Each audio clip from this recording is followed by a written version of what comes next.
EFT로 마음을 고치면 병이 낫는 이유. 그 중에서도 엄마 뱃속 트라우마. 엄마 뱃속 트라우마가 이제 만병의 근원이고 모든 몸과 마음의 병의 원인이고 또 그걸 지워야 EFT로 그걸 치유할 수 있고 그리고 EFT로 이걸 치유하면 온갖 몸과 마음의 모든 병이 나을 수 있다. 이게 이제 저희 주장인데요. 지금 증명되고 있습니다. 거기에 대해서 오늘 또 설명드리도록 하겠습니다. 오늘 할 내용은 5분의 기적 EFT 개정판 401쪽 에 나오는 내용을 바탕으로 하겠습니다. 평생 느낀 우울함과 두려움.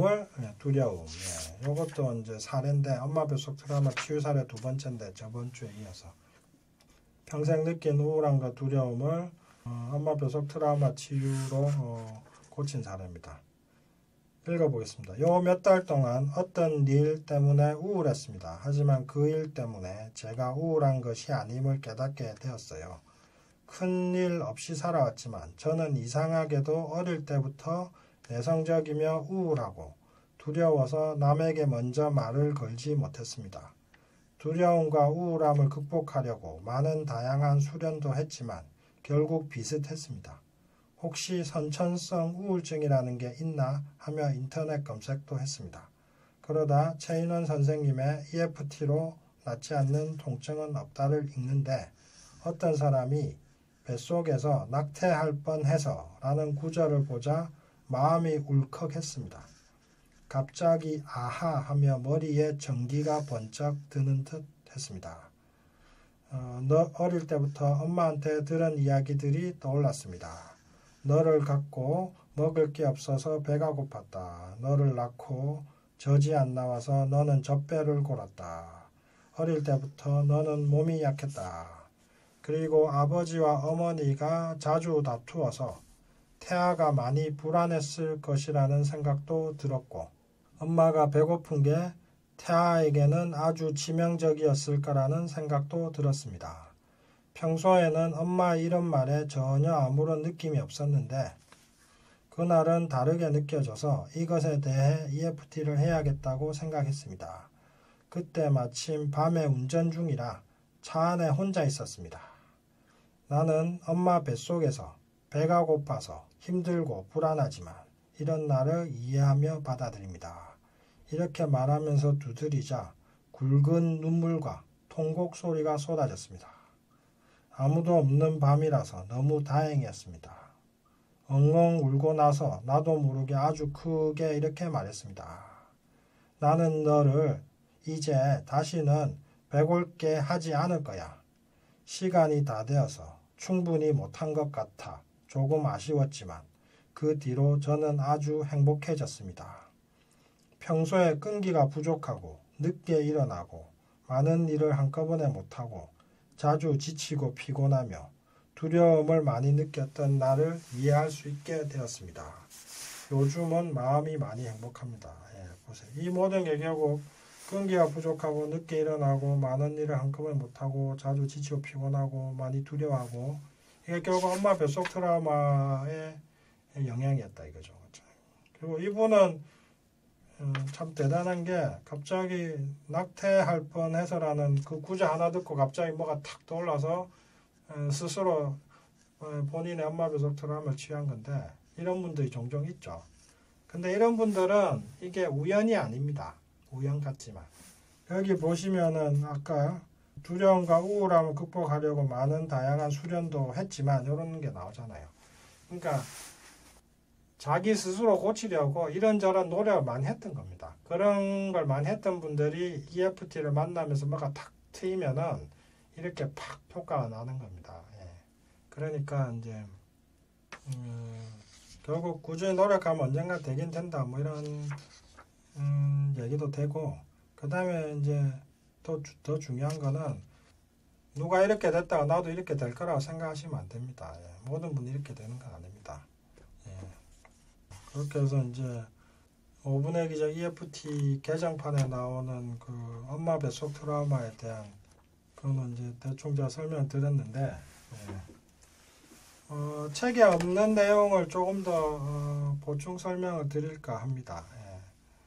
책에 없는 내용인데 이제 제가 보면은 뭐 엄마 뱃속에서 상처받는 경우는 엄청 많아요. 뭐 엄청 많은데 그거 다 일일이 다 할 수는 없고 근데 이제 대표적인 상황을 예로 들어서 설명드리면은 뭐 다른 다양한 상황들도 이해하기 쉬울 것 같아가지고 제가 이제 준비해 온 게 있는데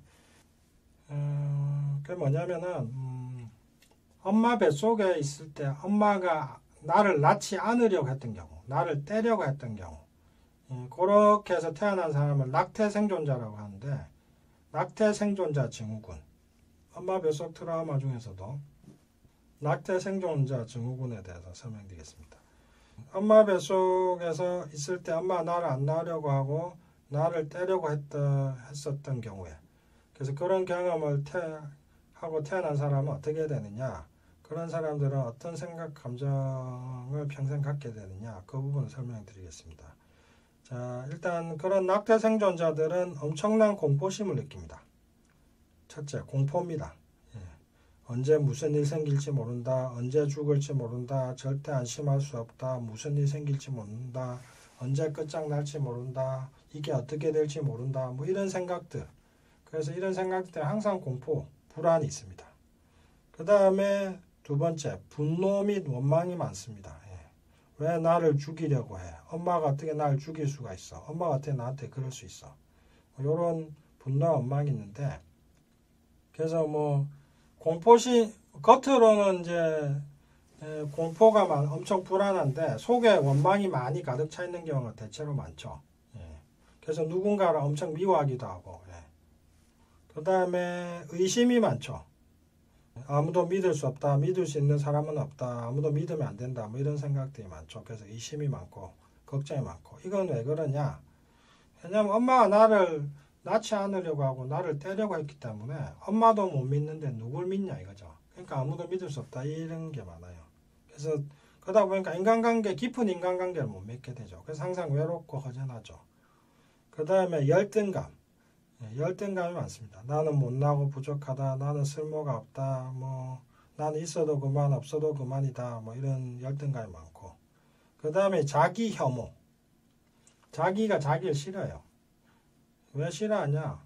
환영받지 못하고 뭐 두려움 많고 이런 사랑받은 경험도 없고 내가 봐도 내가 한심하거든요. 그래서 이런 내가 싫다, 나는 못났다, 열등감도 있고 자기 혐오도 엄청 심해요. 자기가 자기를 심리적으로 엄청 비난해요. 나는 병신이다, 내가 하는 게 내가 해봤자 뭐가 되겠어, 내가 하는 게 다 그렇지, 뭐 이런 자기 혐오도 많고. 그 다음에 창피함, 이런 내가 부끄럽다, 뭐 숨고 싶다, 뭐 이런 생각이 많죠. 창피함, 왜냐하면 뭐 환영받지 못했고 있어도 그만 없어도 그만이라는 느낌 속에서 태어났기 때문에 자기 자신 창피하겠죠. 그래서 항상 남 앞에 드러나지 못하고 또 자신의 생각, 감정을 잘 표현을 못하고 항상 자신을 숨기게 되죠. 그 다음에 또 비난에 대한 두려움이 엄청 큽니다. 밉보이면 끝장난다, 잘 보여야 된다, 이런 생각이 많습니다. 왜 그러냐? 미움받는 거, 비난받는 거 엄청 두려워합니다. 누구한테 욕 들으면 당장 끝장날 것 같은 두려움을 느끼는데 이거는 엄마 뱃속에서부터 시작되는 겁니다. 아기를 이해하시면 이건 이해가 됩니다. 아기는 엄마한테 미움받으면 어떻게 됩니까? 엄마 뱃속에서 아기가 엄마한테 미움받으면 엄마가 나를 안 낳겠죠. 그럼 죽는 거죠. 그래서 아이는 엄마의 인정과 사랑에 목숨을 겁니다. 왜냐? 엄마의 인정과 사랑 못 받으면 끝장나니까. 그래서 그런 엄마에게 미움받는 끝장난다가 있는데 이미 뭐 엄마한테 미움받고 있고 엄마가 나를 안 낳으려고 하니까 그 상태에 태어나고 그 다음에는 이제 사람들이 엄마처럼 느껴지거든요. 그래서 주변 사람들한테 미움받은 끝장날 것처럼 느껴요. 그래서 이제 그 미움받은 끝장난다, 비난받으면 비난받는 게 무섭다, 이런 어떤 느낌이 들죠. 그 다음 부담감. 항상 부담을 받습니다. 잘해야 된다, 인정받아야 된다, 뭐 실수하면 안 된다, 이런 부담이 많죠. 그러니까 항상 뭘 하는 게 힘들어요. 왜 잘해야 되느냐? 쓸모가 없는 존재라는 생각이 있기 때문에 그래요. 뭐 나는 아무 쓸모도 없기 때문에 일을 잘하든지 뭘 잘해야지 인정받고 살아남을 수 있을 것 같거든요. 그래서 이제 부담감이 많습니다. 그 다음에 외로움. 세상에 나밖에 없다, 기댈 데가 없다, 이런 외로움이 또 엄청 많죠. 그건 당연하죠. 뭐 엄마 뱃속에서부터 엄마에게 미움받고 뭐 주변에서 자기를 사랑하고 환영해 주는 사람이 없었기 때문에 세상에 나밖에 없다, 기댈 데가 없다. 그 다음에 좌절감. 아무리 해도 안 된다, 나는 되는 게 없다, 이런 좌절감도 많죠. 왜냐하면 뭐 환영받지 못하고 혼자서 아둥바둥하면서 살다 보니까 뭐 모든 게 힘들죠. 모든 일은 힘들게 어렵게 겨우 되거나 아니면 아무 애를 써도 안 되거나 평생 사는 게 그런 식이죠. 그러니까 아무리 해도 안 된다, 되는 게 없다, 이런 좌절감도 많고 보통 이런 것들이 이제 많고 그 다음 조금 특이한 경우가 있는데 권력욕이죠. 권력욕. 믿을 것은 권력이나 돈밖에 없다. 엄마한테 사랑받고 환영받지 못하기 때문에 나중에 나를 결국 내가 믿을 것은 힘이나 돈밖에 없다. 이렇게 해서 권력 지향적인 사람이 되는 경우도 많습니다. 그 대표적인 사람이 스티브 잡스죠. 결국 뭐 스티브 잡스는 그것 때문에 이렇게 이제 또 췌장암을 죽은 건데, 췌장암 간암을 죽은 건데, 스티브 잡스가 입양아거든요. 자기 엄마가 대학원생이었고, 자기 아버지가 뭐 시리아에서 온 유학생이었어요. 그 이제 둘이서 뭐 눈이 맞아서 애가 생겼는데 이제 뭐 결혼은 뭐 못하게 되고, 그러니까 그때 이제 뭐 나을까 말까 하다가 이제 결국 뭐 결혼할 수 없으니까 입양하기로 한 거죠. 그래서 이제 다른 양부모한테 막 보냈는데 그 양부모가 또 한 달 만에 자기는 딸이 더 좋다고 한 달 만에 그 갓난쟁이를 또 보내요. 그래가지고 그 다음 두 번째 양부모가 이제 스티브 잡스를 키웠는데 자, 스티브 잡스 다큐멘터리와 영화를 여러 편 봤거든요. 근데 스티브 잡스라는 영화에서 그런 대사가 나옵니다. 스티브 잡스가 이런 말을 합니다. 한 달 된 아기가 뭘 안다고 버리냐. 어떻게 그럴 수가 있냐. 이런 대사가 나옵니다. 이게 참 그러니까 그 영화를 쓴 사람이 이걸 이해하고 썼는지 안 썼는지 모르겠는데 사실은 결국 스티브 잡스는 부모에게 버림받은 분노 그게 어마어마했거든요. 어떻게 날 버리냐? 왜 날 버리냐? 친부모도 버렸고 그 다음 입양한 부모도 한 달 만에 날 버렸고 그래서 스티브 잡스는 사람을 믿지 않았습니다. 그래서 스티브 잡스는 사실 성격 이상이었습니다. 뭐 엄청 유능하고 대단한 사람이긴 했는데 자신을 버린 친부모, 양부모에 대한 분노가 너무 많아서 사람을 믿지 않았고 그래서 항상 사람들한테 까칠했죠. 그래서 사람들이 전부 스티브 잡스를 엄청 두려워했죠. 스티브 잡스가 워낙 뭐 까칠하고 화를 잘 내고 뭐 사람을 들들들 볶으니까요. 누구도 이제 스티브 잡스 밑에서 뭐 견딜 수 있는 사람이 뭐 없었죠. 직원들이 그래서 뭐 이런 말도 제가 본 적이 있습니다. 직원들이 엘리베이터에서 스티브 잡스를 만날까봐 엄청 두려워했다고 하더라고요. 왜냐하면 만나면 무슨 일이 생길지 모르니까. 그러니까 완전히 독재자 폭군이었는데 스티브 잡스가 애플을 만들고 애플을 성공시킨 가장 큰 원동력은 사실은 바로 엄마 뱃속 트라우마입니다. 엄마 친부모와 양부모에게 두 번 버림받은 그 상처 때문에 엄청난 분노가 있었죠. 사람을 믿지 않았고 그래서 사람을 믿을 수도 없었고 아무도 믿을 수가 없었고 그래서 힘과 권력을 얻고 싶어 했죠. 그리고 그 억울함과 분노 때문에 과대망상에 빠졌어요. 사실은 니들이 뭔데 나를 버린 거야. 나는 버림받을 수 있는 사람이 아니야. 나는 위대한 사람이야. 엄청난 사람이야. 이런 과대망상으로 빠졌어요. 이게 버림받은 상처가. 제가 쭉 분석해 보니까. 그래가지고 그 과대망상이 엄청난 신념이 된 거죠. 나는 뭐든 할 수 있다. 그래서 뭐 애플이라는 엄청난 기업을 일궈내는데 도움이 됐는데 문제는 죽을 때까지 그 분노를 풀지 못했기 때문에 그 분노와 그 원망이 결국은 췌장암, 간암이 돼버린 거죠. 예. 그래서 사업이 성공하고 이러면 이제 그 자기 그 상처도 좀 치유하고 풀고 그랬어야 되는데 그거 풀지 못한 거예요. 그래서 결국은 그 상처 때문에 결국은 이제 뭐 그렇게 일찍 죽을 수밖에 없었던 거죠. 그리고 뭐 스티브 잡스가 20살인가 뭐 10대 후반에 20살도 되기 전 10대 후반에 뭐 같은 고등학생 여자친구하고 사고를 쳐가지고 고등학생 여자친구가 뭐 아기를 배가지고 또 데리고 온 적이 있어요. 근데 스티브 잡스가 그때 어떻게 했냐면은 얘 아빠가 난 줄 내가 어떻게 하냐. 네가 뭐 너같이 뭐 막 사는 애를 어떻게 믿냐. 뭐 이런 식으로 막말을 막 했어요. 뭐 그렇게 해가지고 쫓아내버리고 아기도 뭐 인정하지 않고 근데 나중에 결국 자기 아이라는 게 밝혀졌는데 그러면 그때 왜 그랬을까요? 결국은 뭐냐면 아이를 보는 순간 자기가 버림받았던 상처가 올라온 거거든요. 그래서 자기가 그걸 어쩔 수가 없었던 거예요. 제가 볼 때는. 이것과 관련해서 이제 생각나는 게 있는데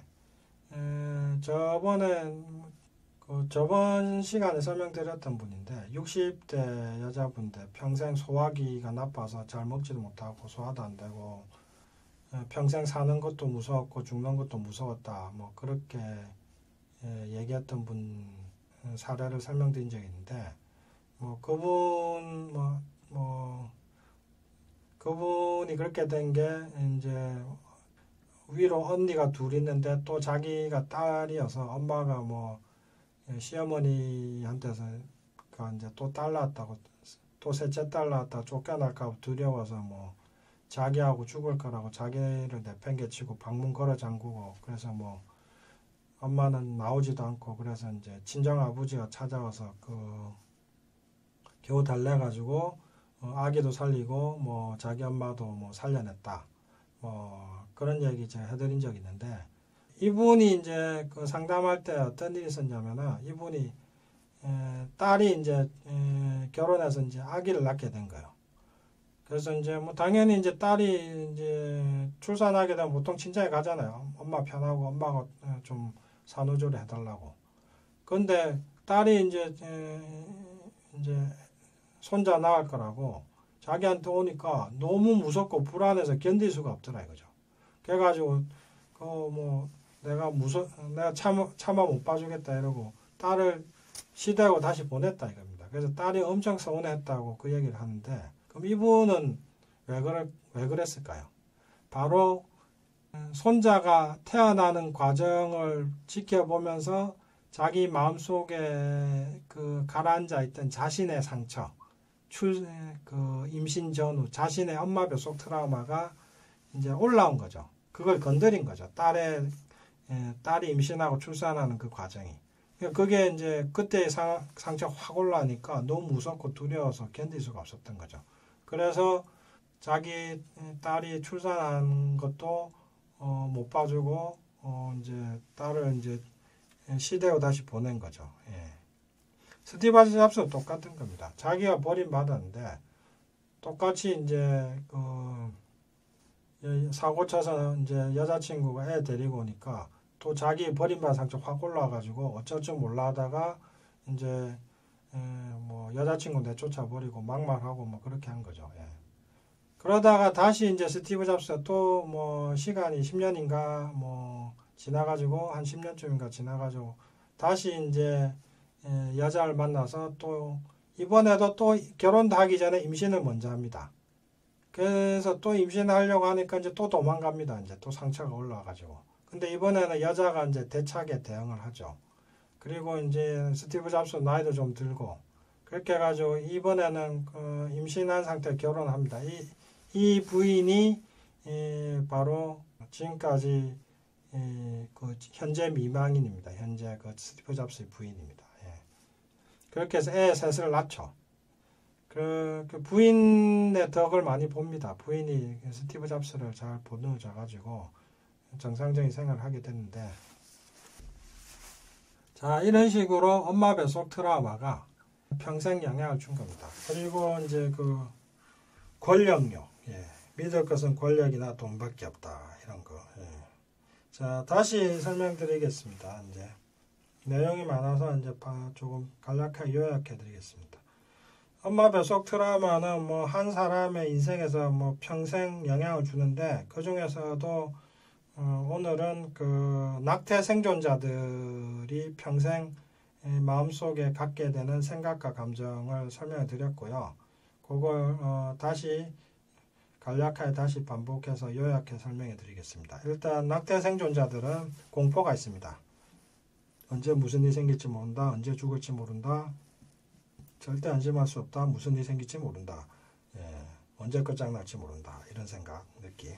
그 다음 분노와 원망이 많습니다. 왜 나를 죽이려고 해? 어떻게 엄마 어떻게 그럴 수가 있어? 남편이 네가 어떻게 그럴 수가 있어? 마누라 네가 어떻게 나한테 그럴 수가 있어? 자식이 어떻게 나한테 그럴 수가 있어? 이런 분노 원망이 엄청 많습니다. 그 다음에 타인을 의심합니다. 아무도 안 믿습니다. 아무도 믿을 수 없다. 믿을 수 있는 사람 없다. 엄마도 못 믿는다. 남편도 못 믿는다. 자식도 못 믿는다. 이런 의심이 많습니다. 그 다음 열등감. 나는 못나고 부족하다. 나는 쓸모가 없다. 난 있어도 그만 없어도 그만이다. 이런 열등감. 그 다음에 자기 혐오, 자기 비난이 많습니다. 난 이런 내가 싫다. 나는 못났다. 나는 한심하다. 나는 내가 하는 게 다 그렇지 뭐 이런 거. 그 다음 창피함. 이런 부족하고 못난 내가 싫다. 이런 내가 부끄럽다. 남들의 앞에 나를 드러낼 수 없다. 이런 창피함이 있고. 그 다음 비난에 대한 두려움. 밑보이면 끝장난다. 잘 보여야 된다. 뭐 인정받아야 된다. 이런 게 많고. 그 다음 부담감. 잘 해야 된다. 인정받아야 된다. 그래야 살아남는다. 뭐 이런 부담감이 있고. 외로움. 세상에 나밖에 없다. 기댈 데가 없다. 세상에 나 혼자다. 뭐 이런 거. 좌절감. 아무리 해도 안 된다. 나는 되는 게 없다. 뭘 해도 안 된다. 이런 좌절감. 그 다음에 돈과 권력에 대한 집착. 믿을 것은 권력이나 돈밖에 없다. 뭐 이런 식의 권력욕. 이게 심하면 사이코패스나 소시오패스도 됩니다. 어렸을 때 그래서 엄마 뱃속에서 이렇게 상처받은 것들이 이렇게 평생 건강에 영향을 주는 겁니다. 참 중요한 얘기죠. 그래서 5주 동안 엄마 뱃속 트라우마에 대해서 제가 쭉 설명드렸는데 이걸 듣고 나시면 내 속에 내가 왜 이렇게 살아왔는지, 내가 왜 그렇게 아팠는지, 내가 왜 그렇게 외로웠는지, 내가 왜 맨날 평생 무섭고 불안했는지, 왜 내 마음이 항상 허무했는지 이런 것들을 이제 이렇게 쭉 엄마 뱃속 트라우마에 대한 저희 설명을 듣고 나면은 다 이해가 되고 납득이 될 겁니다. 엄마 뱃속 트라우마는 엄청 중요합니다. 그리고 그 영향력은 심각합니다. 하지만 희망적인 것은 EFT로 치유할 수가 있습니다. 그래서 엄마 뱃속 트라우마는 온 세상 사람들이 반드시 알고 이해해야 된다고 저는 생각합니다.